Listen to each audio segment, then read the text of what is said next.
¿sabes dónde vamos? No. Vamos a conocer al Manu Guix. ¿Sabes quién es Manu Guix? Sí, el compositor. ¿Y sabes qué instrumento toca? El piano. ¿Y tú? ¿Tú tocas algún instrumento? El piano. El piano también.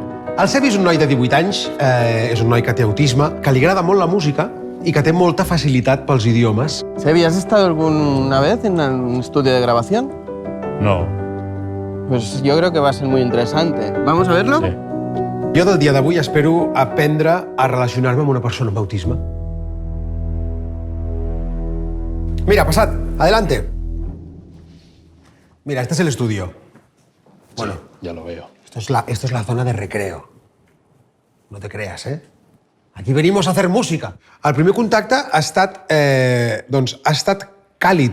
M'ha sorprès veure que tenia molt sentit de l'humor, que de seguida, a la que jo li he fotut alguna broma, me la tornava de seguida. Puedes poner la música súper fuerte de volumen y no molestas a nadie, porque está todo insonorizado.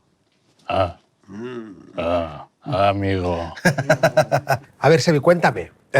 ¿A ti qué te gusta? ¿Qué aficiones tienes? ¿Qué te gusta hacer? Pues me gusta tocar el piano o ver la tele. ¿Y cómo aprendiste a tocar el piano?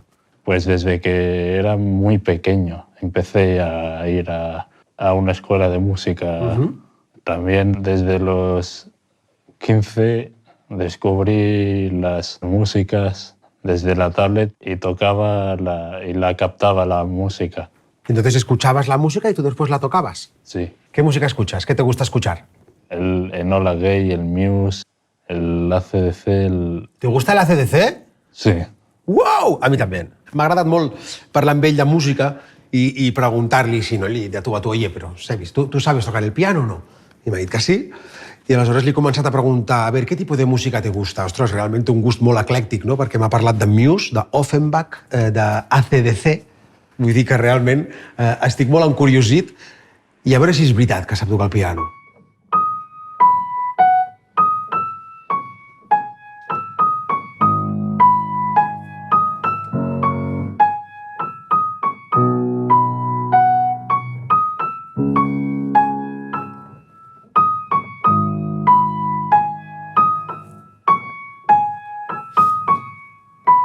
¿Cuál es esta? Esta es la de Muse. Ah, esta és la de Muse, Sí, Starlight. Jo em pensava que em trobaria amb un noi que diu que sap tocar el piano però que no era veritat. I la veritat és que sí, sap tocar el piano i el toca bastant bé, no?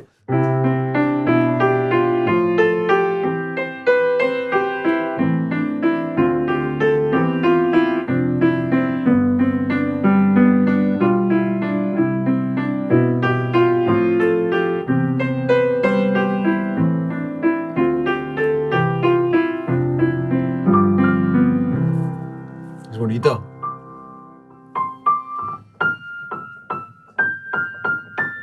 Muy bien. La sacaries ràpida, eh? Jo li he tocat una cançó, una peça de Bach que ell no sabia tocar, l'he tocat jo una vegada, i ja a la que m'ha vist a mi, al cap d'un moment, ell ja estava traient-la, no? Vull dir que realment té aptituds per la música i he vist que li agrada de veritat. Me han dicho, Sebi, que tienes facilidad para los idiomas. Sí, ¿Es verdad? sí, es verdad. ¿Ah, sí? ¿Qué idiomas hablas? Hablo el inglés, el francés, el castellano... Tu parles français? Oui, bien sûr. Jo m'esperava trobar una cosa molt més difícil i m'ha sorprès molt positivament veure el Sebi doncs, que, ostres, és un noi que parla bé, que té discurs.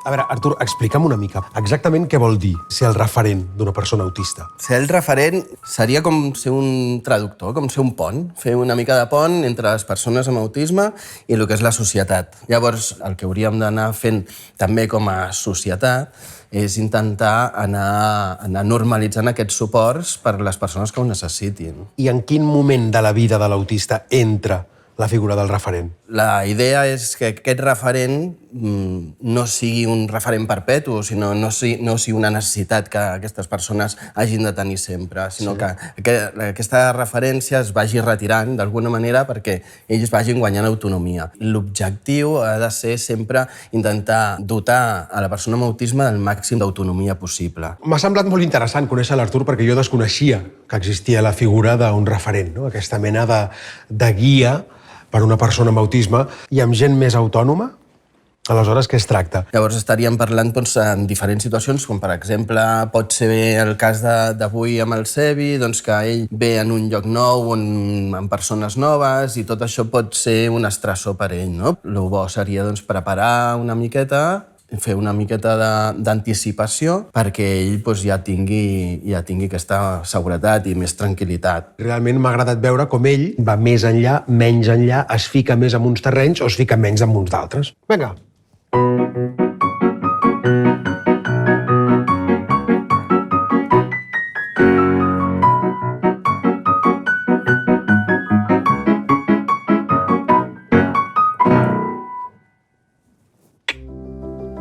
Jo tenia avui una mica la idea de parlar amb el Sebi, d'ensenyar-li a tocar el piano, de parlar de música, de donar-li 4 consells, i al final, a l'hora de la veritat, qui m'ha acabat ensenyant ha estat ell a mi.